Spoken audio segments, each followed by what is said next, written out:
فرمایا وَإِذَا سَأَلَكَ عِبَادِي أَنِّي فَإِنِّي قَرِيب، محبوب جب میرے بندے آپ کی بارگاہ میں آ کے میرے بارے میں پوچھے نا تو ان سے کہہ دینا میں ان کے قریب ہی ہوں، قریب ہی ہوں۔ دلیل کیا ہے؟ یہ جب بھی مجھ سے دعا مانگیں گے میں ان کی دعاؤں کو قبول فرماؤں گا، میں ان کے قریب ہوں، میں ان کے قریب ہوں۔ یہ جب بھی دعا مانگیں گے نا میں قبول کروں گا، میں ان کے قریب ہوں۔ اللہ تبارک و تعالیٰ کے بندے اللہ سے محبت کرتے، رب کی بارگاہ میں جھکتے، اس کو اپنے دکھ سناتے، اس کے پیارے محبوب صلی اللہ تعالیٰ علیہ وسلم کا وسیلہ لے کے اس کے حضور حاضر ہو جاتے، پیشانیاں سجدوں سے روشن ہوتی۔ ہم نا ہر چیز کے لیے وقت نکالتے ہیں، ہر چیز کے لیے، لیکن عبادت کے لیے وقت نہیں نکالتے۔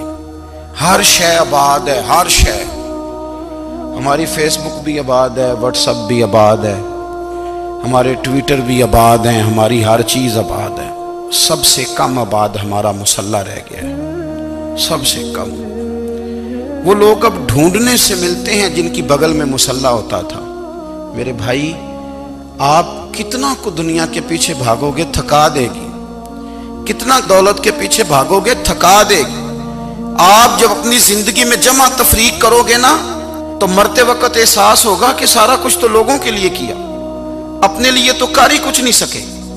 اور ہم عبادت کے معاملے میں بہانے بازی بھی کرتے ہیں۔ ہم کہتے ہیں اوہو رزق کمانا بھی تو عبادت ہی ہے نا، تو میں حلال روزی کے لیے جا رہا ہوں، یہ بھی تو عبادت ہے نا۔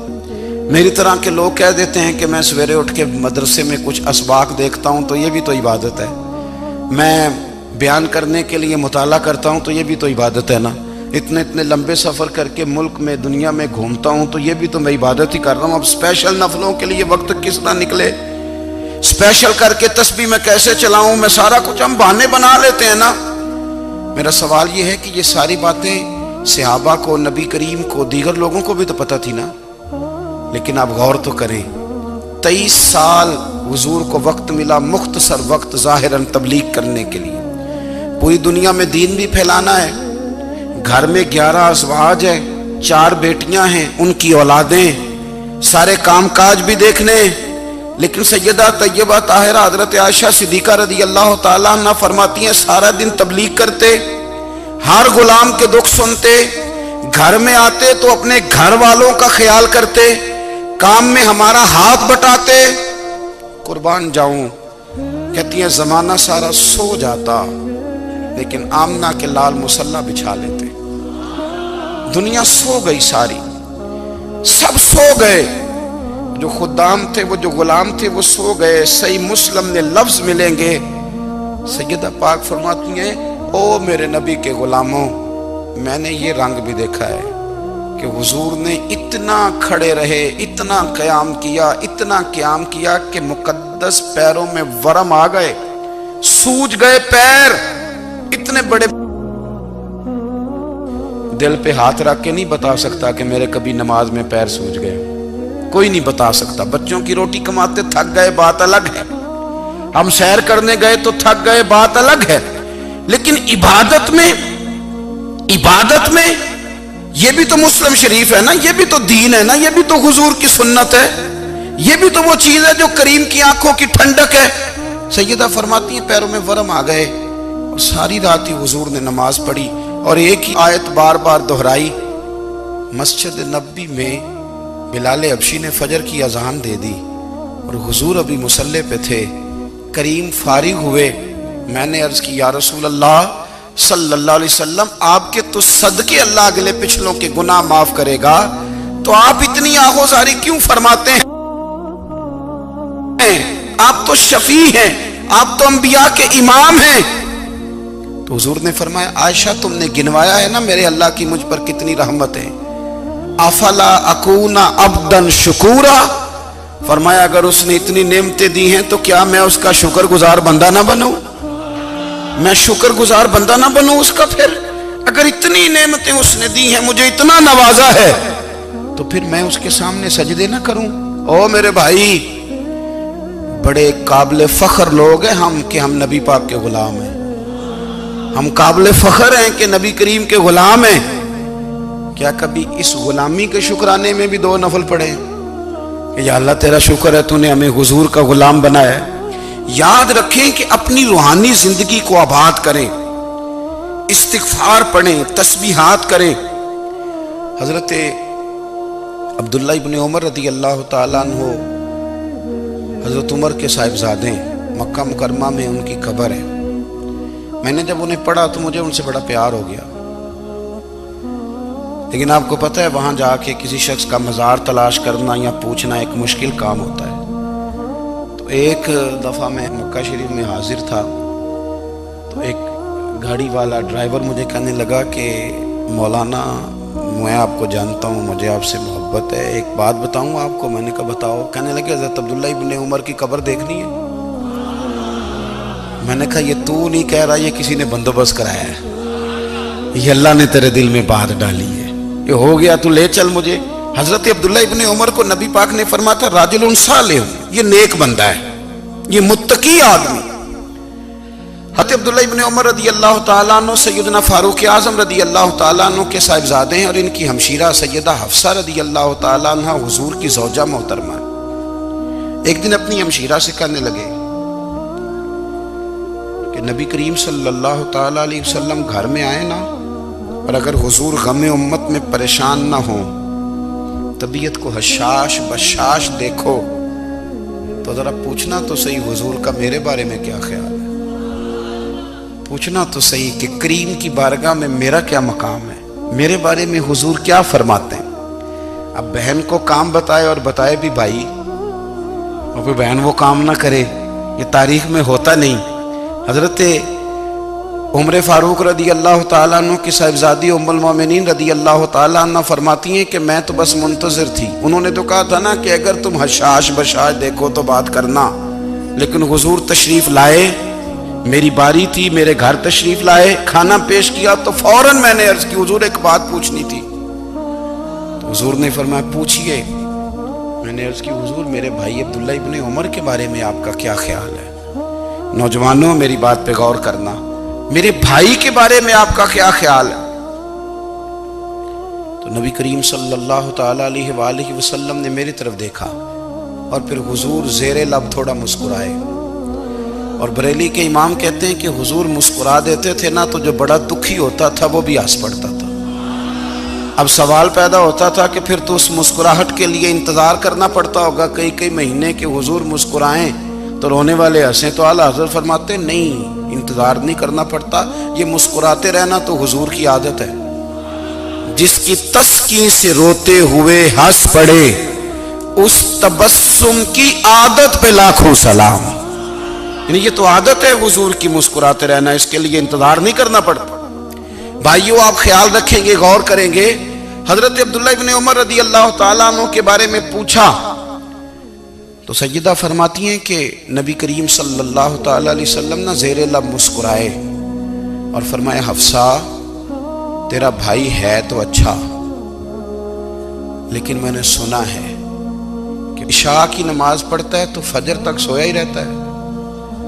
او نوجوانوں، 10 بجے تک سونے کی بات نہیں ہوئی، 9 بجے تک سونے کی بات نہیں ہوئی، 11 بجے اٹھنے کی بات نہیں۔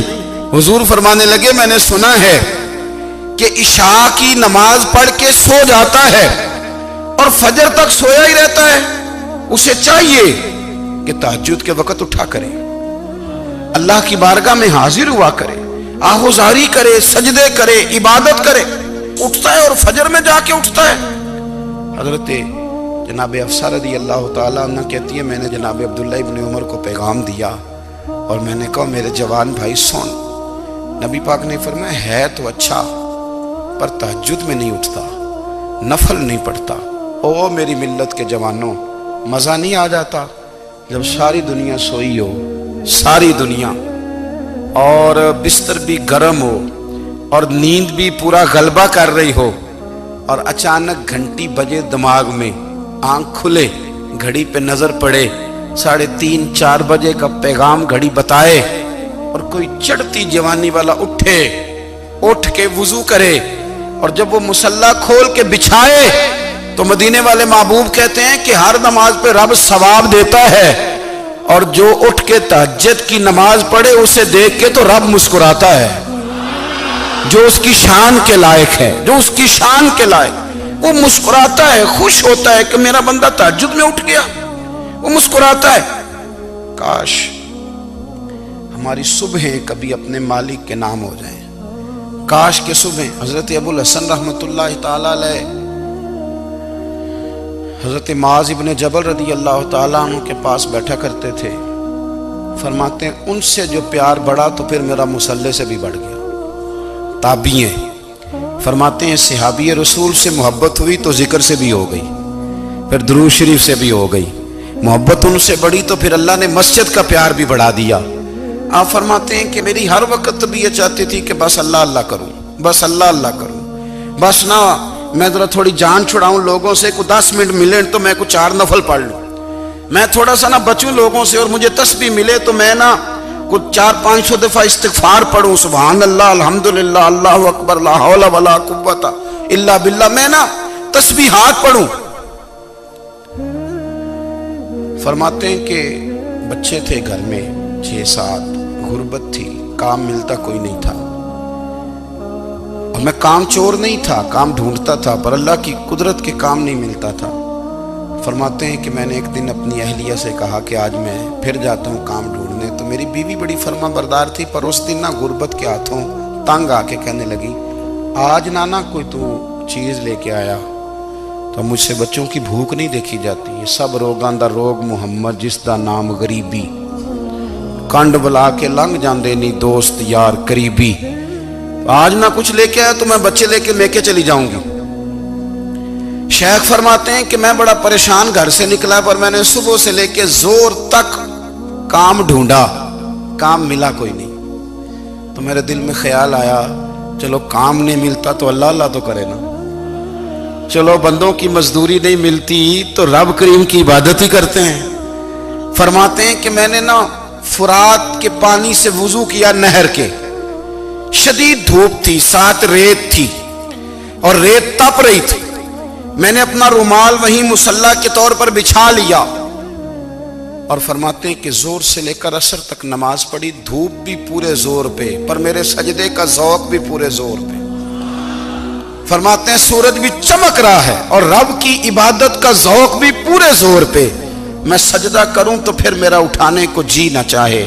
میرے استاد لکھا کرتے تھے، یہ ان کا شعر ہے، وہ کہا کرتے تھے مجھے سوز دے، مجھے ساز دے، اور مجھے نیم شب کا نیاز دے، دم سجدہ خود کو میں توڑ دوں، مجھے ایسا ذوق نماز دے، اور میں تیری بہار کا پھول ہوں، میں کھلا بھی ہوں تو تیرے لیے، مجھے میری شاخ سے توڑ لے، مجھے اپنی زلف کا ناز دے۔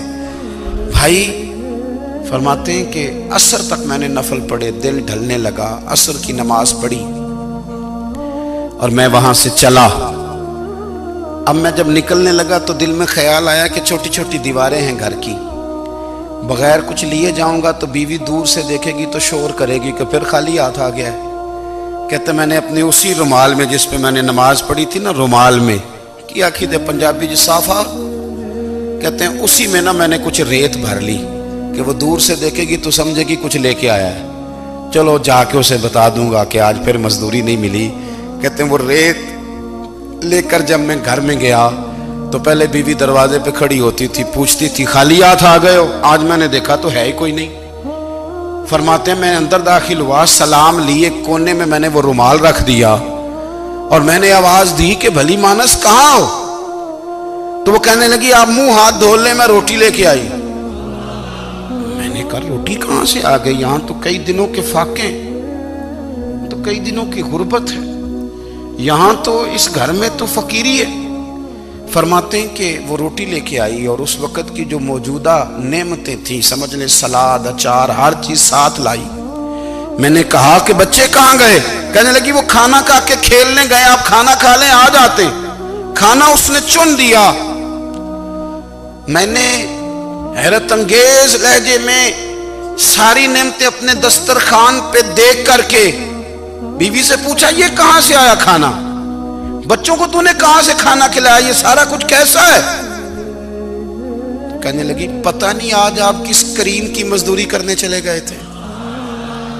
پتہ نہیں کس کریم کی میرے گھر میں تو اتنی نعمتیں آئی ہیں کہ مجھ سے سنبھالی نہیں جا رہی، اتنا اناج ہے، اتنا گندم ہے، کس کریم کے دروازے آج چلے گئے تھے۔ یہ کہتے کہتے وہ اٹھی اور اٹھ کر کے کہنے لگی پہلے ہی بڑا کچھ آیا تھا، اب کیا لے آئے ہو؟ اور جا کر کے نا اس نے وہ ریت والا رومال کھولا، کہنے لگے میں تو لے کے آیا تھا ریت، تو میرے رب نے اسے بھی سونے اور ہیرے بنا دیا تھا۔ جب آپ کی توجہ اللہ کی جانب، میرے نبی پاک صلی اللہ تعالی علیہ وسلم نے فرمایا ہر چیز اپنے رب سے مانگ، ہر چیز مانگ، ہر چیز مانگ۔ یا رسول اللہ کیا کچھ؟ میرے محبوب نے فرمایا تیرے گھر میں نمک بھی ختم ہو جائے تو وہ بھی اپنے رب سے مانگا کر، تو مانگنا وہ تجھے دے گا، تو اس کی بارگاہ میں کشکول طلب دراز تو کرنا۔ اور ترمذی شریف میں عجیب لفظ ہیں، رسول کائنات نے فرمایا، رب کریم فرماتا ہے جب میرا بندہ ہاتھ اٹھاتا ہے نا تو مجھے حیا آتی ہے کہ میں خالی کیسے لوٹا دوں اس کے۔ اتنے بڑے بادشاہ کی بارگاہ میں دعا کی بڑی طاقت ہے۔ میرے نبی پاک نے فرمایا دعا مومن کا ہتھیار ہے، دعا مومن کا، دعا مومن کا۔ حضور نے فرمایا تقدیر کو سوائے دعا کے کوئی چیز نہیں بدل سکتی۔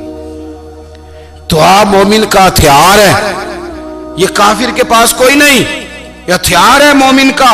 اللہ کرے آپ کو سمجھ آئے، پھر سنیں، کئی بار کہہ چکا ہوں یہ ہتھیار ہے۔ کافر کے مقابلے میں جو تیرے پاس سب سے بڑا ہتھیار ہے وہ دعا ہے۔ دعائیں کرانی چھوڑ دی، کرنی چھوڑ دی، لینی چھوڑ دی۔